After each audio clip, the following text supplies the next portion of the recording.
Então foi a partir desse momento na Suíça, não é, que essas igrejas, né, começaram a receber o nome de anabatista. A perseguição daí foi muito grande. A Igreja Católica, ela já vinha perseguindo os anabatistas desde a Idade Média. Como nós vimos ali, os valdenses, né, e muitos outros grupos sofreram muito na mão das igrejas anabatistas, né, da Igreja Católica. Foram queimados, foram enterrados vivos. São muitas as práticas. Inclusive, eu quero indicar para vocês aqui um livro, o livro do Tieleman J. Van Braght. Tieleman J. Van Braght. O nome do livro é O Espelho dos Mártires.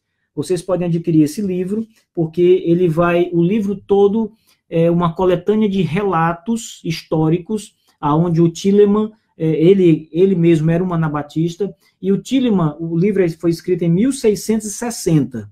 Então, o Tieleman, ele recolheu, por diversas partes da Europa, relatos em igrejas, né? Aonde ele conseguiu, ele recolheu documentos relacionados à perseguição da Igreja Católica sobre os anabatistas. E o livro todo é uma coletânea desses relatos, né? De mortes, de perseguição, na Europa inteira. Itália, Alemanha, Suíça, França, toda parte da Europa, Bulgária, em todo lugar havia perseguição, e ele conseguiu, então, reunir esse conjunto impressionante de documentos e formou tudo nesse livro, e esse livro é uma coletânea de relatos de perseguição. Para quem estuda o movimento anabatista e estuda sobre a perseguição do movimento, eu indico esse livro porque ele é muito interessante mesmo. O livro ele foi publicado em português pelos Menonitas do Brasil. O nome do livro é Espelho dos Mártires. A edição que eu tenho é em inglês, Martyrs Mirror, que é o mesmo livro, né? Você pode adquirir. Eu não tenho ainda a edição em português, mas pretendo adquirir também em português para dar uma olhada.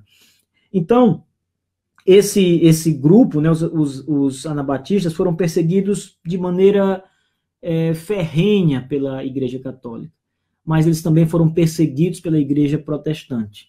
Então, o protestantismo, desde Zwinglio, na Suíça, começou a perseguir de modo terrível as igrejas anabatistas. Aqui, no caso, a igreja que deixou Zwinglio. Depois surgiram outras igrejas que também tinham o mesmo pensamento daquela igreja original que deixou Zwinglio. E essas igrejas surgiram e começaram, então, a se espalhar pela Europa, e a Igreja Católica começou a perseguir, a Igreja Protestante, Lutero, Zwinglio, começaram a perseguir estes anabatistas também por toda a Europa, e houve morte espalhada ali no continente europeu, um mar de sangue. Inclusive, não lembro agora se é o Justo Gonzalez que vai dizer que morreram muito mais mártires anabatistas no período da Reforma do que os que morreram nos 3 primeiros séculos da história da Igreja Cristã. Então você percebe que a perseguição aos anabatistas na época da Reforma foi algo tremendo, muito grande. Na Alemanha, de Lutero, os pais que não iam levar os seus filhos para ser batizados, assim que nasciam, nos primeiros dias de vida, já eram considerados anabatistas, e haviam leis do Estado, vejam só, leis do Estado que puniam com a morte os anabatistas. Então, todo um complexo sistema de leis foi elaborado para perseguir esse povo, para matar esse povo, porque eles rejeitavam o batismo de crianças e batizavam, então, adultos, né? Eles também batizavam adultos. Muitos anabatistas, gente, tiveram mortes terríveis, e muitas delas, inclusive, foram até irônicas, porque alguns anabatistas eram amarrados e eram afogados nos rios. Ali aconteceu isso na França, na Itália. Eles eram amarrados, muitas vezes amarrados com pedras nos braços, e eram enfaixados e jogados dentro da água para morrerem afogados. Isso é irônico porque eles diziam, os algozes diziam que esse era o 3º batismo, ou seja, eles morriam afogado. Afogar em grego é batizar. Então, de uma forma, como quem diz assim, vocês negam o primeiro batismo, batizam uma segunda vez, pois agora vão receber um 3º batismo fatal, mortal.